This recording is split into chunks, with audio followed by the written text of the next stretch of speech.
If you tell me your type is hood niggas, tricks, drug dealers, rappers, thieves, if you tell me your type is scammers, if you tell me your type is anything under that realm of ideas, you are automatically not my type of person.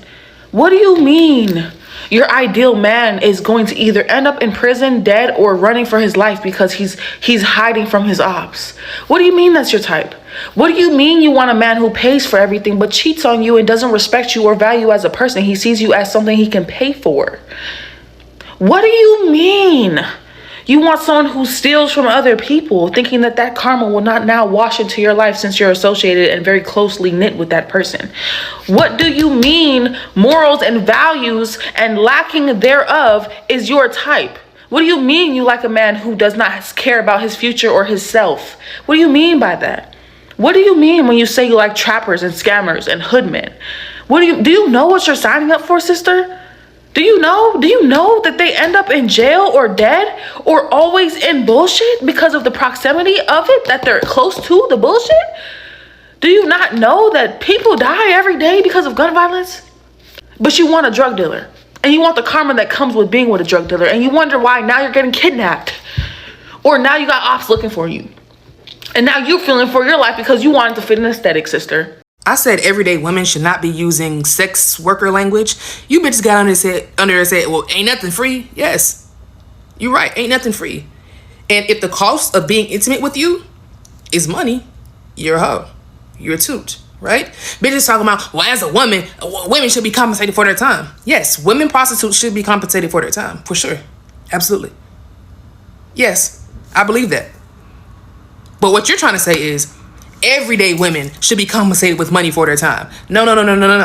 Everyday women don't want to be compensated with money for their time because they know that that's what hoes do. They don't want to feel like a hoe because they're not a hoe. You are. That's why you're comfortable feeling like this or saying these things. You're just not comfortable with the title for whatever reason. You already sold the pussy, so I don't know why you're not comfortable with the title too. But hey, I mean, that's what it is. Ain't nothing in this life free. I'm gonna tell you something. In the real world, outside of the small box that you're living in where you sell pussy at, everybody else is exchanging other things for intimacy, like connection, love. They're exchanging real shit that actually has real fucking value. You're exchanging some paper shit that white people told you it equals $100 bill. And you're exchanging that for your pussy. And then you're telling me, well, I'm just an everyday woman. This is what women should do.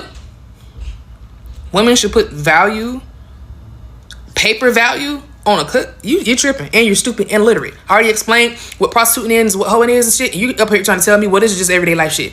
Everybody don't do that. So how did you even get there? Were you missing out of history class, social studies? You must have been.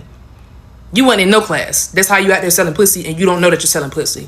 You can't expect a good man to chase you. Men who value themselves don't chase. They attract what they want. So if there's not a mutual interest and effort, he's going to go on about his business. You know what the reality is? That men have it the worst. And I'm not being funny, and I know the women are going to come for me and they're going to pull my feminist card and all that is fine. But it's true. Women, as we grow up as girls, we are given the freedom to be able to dream and imagine more. Men are not. Men are taught practicality more than they are taught anything else. They are taught responsibility and self-sacrifice more than they are anything else. So you get to this point in your adult male life where you are now, it's just ingrained in who you are. And so the lying to yourself, it really just feels like you being responsible, and it doesn't feel like a self-lie, right? But it's true. Men have it worse. And I wish that women, to be fair, I wish that women would give the men a little bit more grace. And I wish that men would give themselves the permission to dare to ask for something more, not just of other people, but of themselves. Sir, I deserve better than this life where I am settling, where I am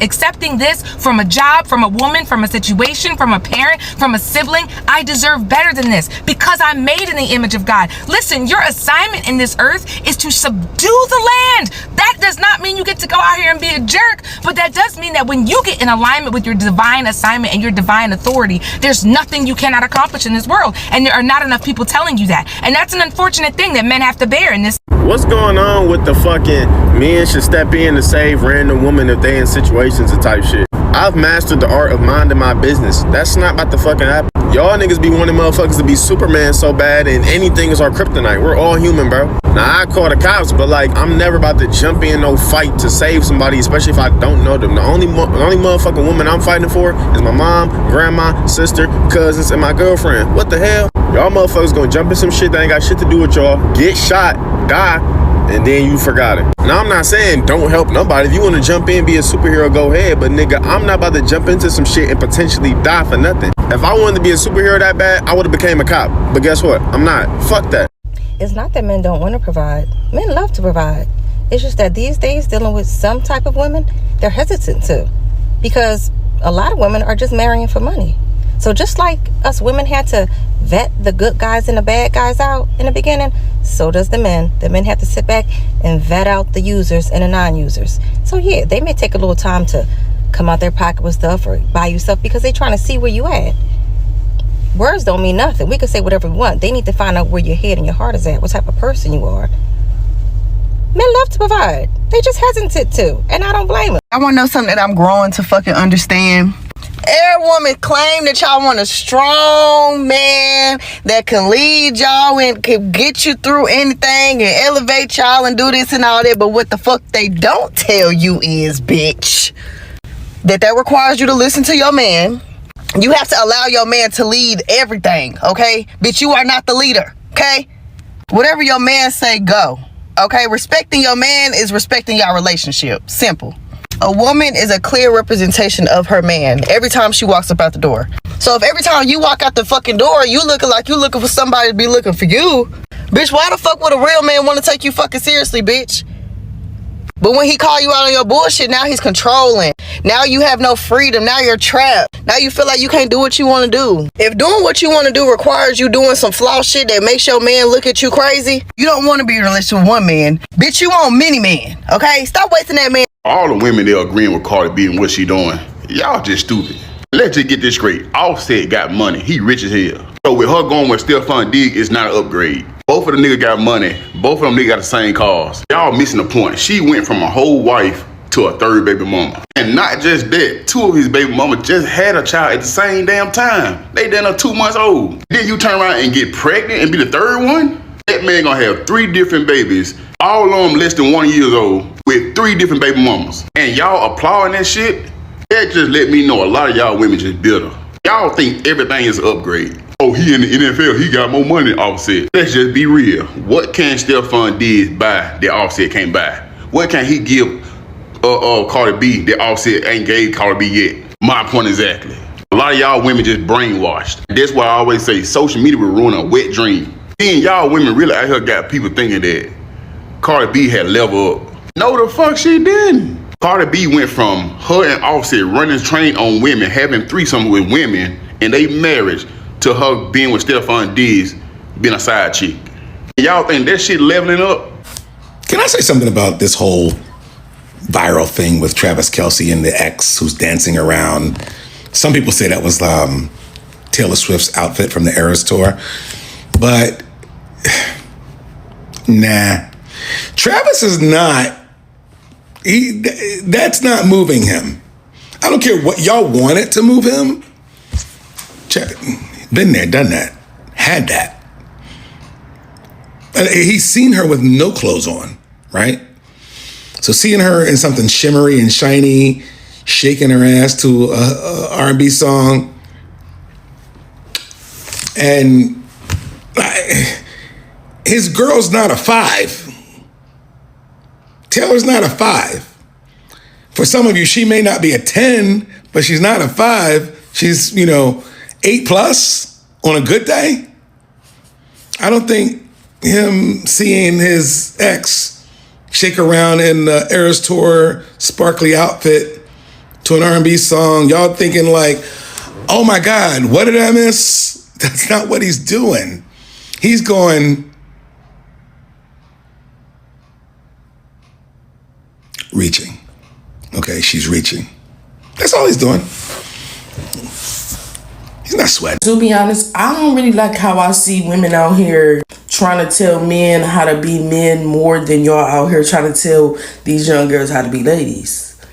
And that's the problem right now. Y'all worried about the wrong shit. Y'all worried about the wrong shit. Shira 7 fans are dumber than I thought. They are literally saying, Shira never said to sleep with anyone. Shira says, ask men for money because eventually they're going to want to have sex with you. So you are expecting them to pay you for sex in advance. That's like somebody going to Target and being like, hey, you know what? I'm going to go ahead and pay for this in advance because I know one day I'm going to come back for this comforter. Here, take this $80 right now, and I'll be back when I'm ready, after I prove myself worthy of buying the $80 comforter. Like, where does that even make sense?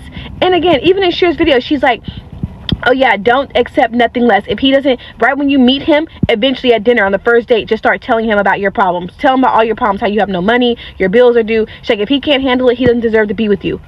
Well, he didn't create those bills. Those aren't his bills. Girl, those are your bills. Why are you so far behind? Why do you have bad money management? You know what I mean? And then y'all talk about how men ain't shit and men is this, and this, and they should be able to come up with $1 million at the drop of a dime. Why can't y'all have that same energy? Y'all want equal rights. Y'all work just like he do. Why you don't have $1 million to drop instantly? Why you don't have $500 for the steak dinner? Because you're a bum. I said it. You're a fucking bum. And that's that. So, again, Shira fans are dumber than the fuck I thought, because ain't nobody paying for no vagina in advance, baby. I'm sorry.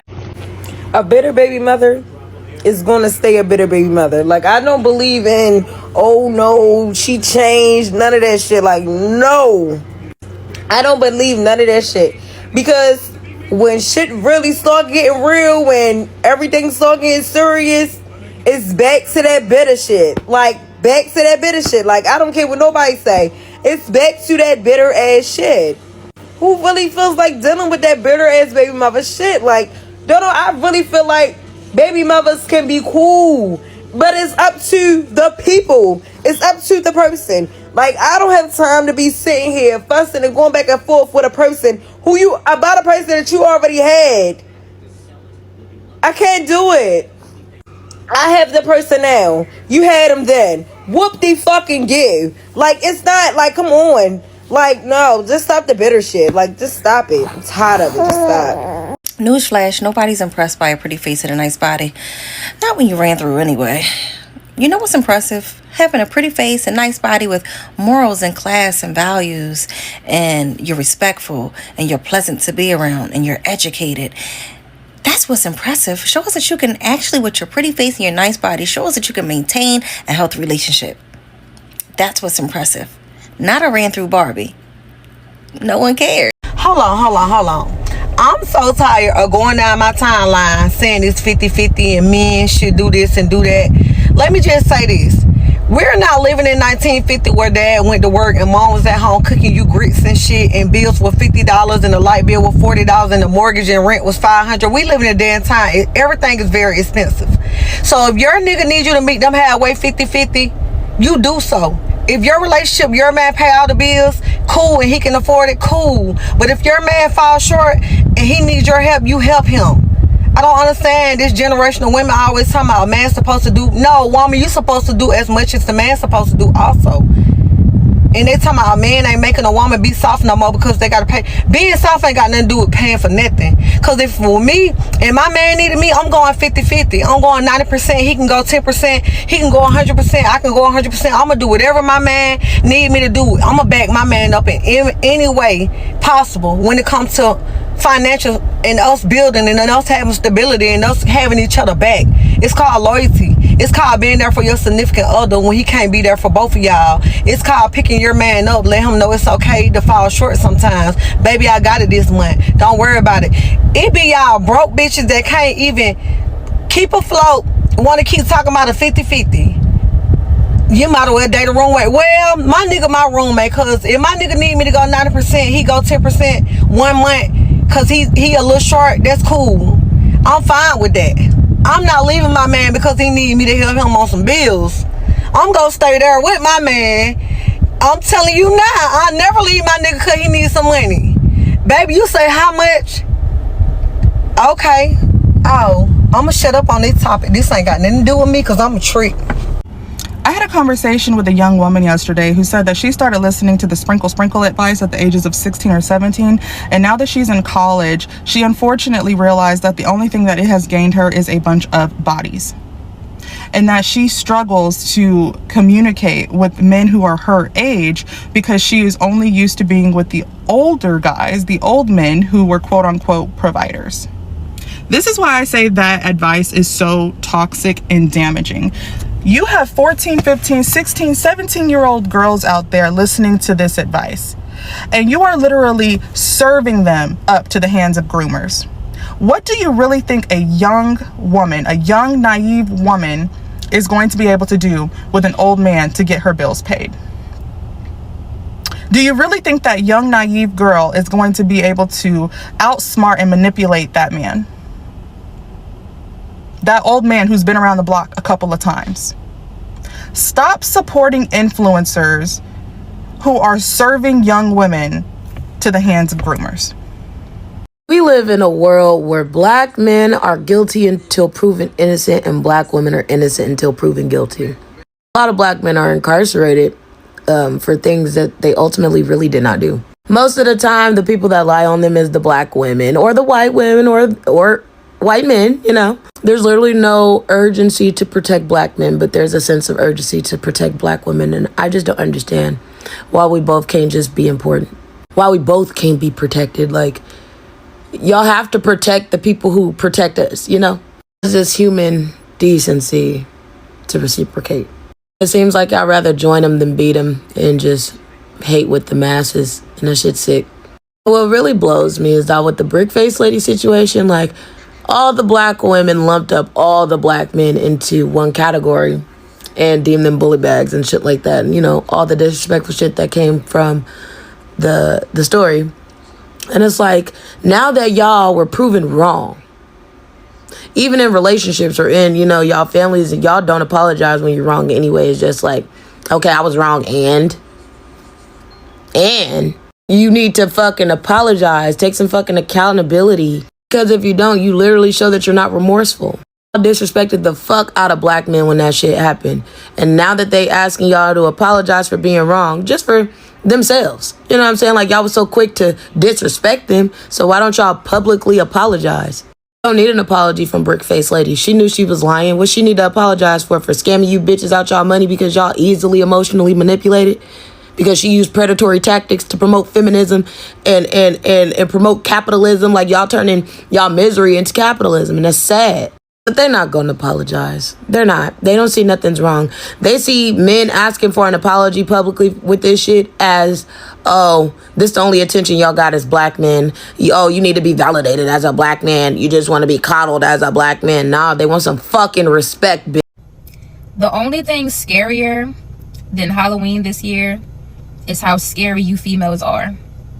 I really want to call you bitches, but I feel like me calling you that and the meaning behind it is an understatement, to say the least, of what I really want to call you. Y'all remember this post? Does anybody else want to waste my motherfucking time? I really just want to know, because at this point, my love life is a motherfucking joke. I am completely done with dating, okay? Because the dating pool has acid in it, and I want no parts. I want no parts, because like I said in this post, who is next to waste my time? My time just got wasted yet again. And for what? For what? Do you know how lame you are to ghost people? And this is for anybody, right? Do you know how highly that speaks of your character when you ghost somebody? And for what? You pursue somebody, you put little effort in, and I use quotes because it's really not no effort at all, to be honest. And then you spit some shit, you make it sound good, but in all reality, everything you spit is cat. Why? What be the point? Like, do y'all keep tally in y'all little friend group? Like, damn, I got this shorty number, spit some shit, now I'm a ghoster. Oh, I got more ghosts than you. Bitch, I know it's Halloween, but damn. I really just want to know, what's the point? And then y'all give a rundown of a list of qualities that you're looking within your potential partner, right? But how are you looking for these qualities in somebody else when you don't even have the qualities within you? You can't even provide them for somebody else, but this is what you're looking for. I'm confused. I'm done with dating. That chapter is officially closed. Okay? I'm taking myself off the market. I'm not in the cart, so you can't check me out. I'm not on the shelves, so you can't shop around for me. I'm not even in the market. Okay? I don't care to know your favorite color. I don't care to know how you grew up. I don't care to know how interested you are in me. I don't even care to know your name. And I'm just speaking facts. I'm tired. I'm done. We'll try again next year. Maybe. We need to change the definition of fumble, right? Because in your mind, the definition of fumble is when somebody finds an attractive female and he lets them go. That's the definition of fumble to you. Y'all don't care about the person's character. You don't care about who the person switched them out for. You're not interested in anything besides that person is attractive. That is it. I seen him with Janae Akko. I just made a video about it, about how did Big Sean fumble. Big Sean started dating Janae Akko while she was already married. He was single, she was married. And then after that, she divorced her husband in a year, and Big Sean got her face tatted on her while she was in a marriage already, right? Went from one dude to the next dude, divorced that dude in a year, meaning she didn't even try to get anything fixed. So what you're saying, oh, a year later, all of a sudden she found out she didn't like dude. No, she found an opportunity and she took advantage of Dot the genius. That's what she did. Let's just call it what it is. We can't be honest. That's not a fumble. He married, he was in a relationship with a woman that's clearly looking for the best option any chance that she gets. Oh, and then the white worship. The white worship. I'm seeing it with black women now more than ever, right? Because Travis Kelce has a little swagger, just a tiny bit of swagger, right? Just a little more confidence, walks with a little extra limp in his step. All of a sudden, oh my gosh, he's so perfect, he's so amazing. And you seen him date one black girl. That's when y'all really went crazy. When you seen him date one black girl, all of a sudden y'all start looking at him like he's Jesus. Bro, just because Kelsey Nicole has a more conventionally attractive body doesn't mean that he fumbled. That's not a fumble. He's happy. That's why he got rid of her. All right. That's why he was like, I'm done with this. Just because you are attracted to her doesn't mean that he has to be attracted to her as well. And stop acting like Kelsey Nicole was some type of gift to the human race. You act like